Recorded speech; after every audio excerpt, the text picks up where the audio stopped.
আমাদের দৈনন্দিন জীবনে কোনো কিছু করতে সমস্যা হচ্ছে, খেতে সমস্যা হচ্ছে, বুঝতে সমস্যা হচ্ছে, অথবা যে কোনো কিছু করতে সমস্যা হচ্ছে, এমন যদি বোঝায়, তাহলে আমরা এই বাক্যগুলোকে কিভাবে খুব সহজে ইংলিশে ব্যক্ত করতে পারি। আসুন আমরা তা শিখে নিই। প্রথমত গঠনটি হলো subject plus am is are plus having a hard time plus verb plus ING plus extension. চলুন কিছু উদাহরণ দেখে নিই। যেমন তোমার কোশ্চেনগুলো বা তোমার প্রশ্নগুলো বুঝতে সমস্যা হচ্ছে।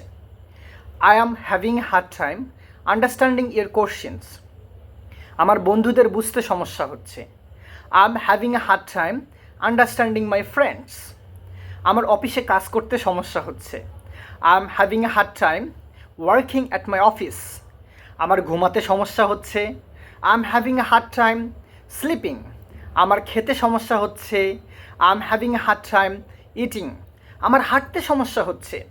I am having a hard time walking. আমার মাঠে কাজ করতে সমস্যা হচ্ছে। I am having a hard time working in the field. আমার কারোর সাথে কথা বলতে সমস্যা হচ্ছে। I am having a hard time talking with any one.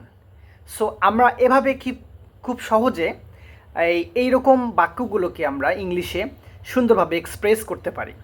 So thank you for watching my video.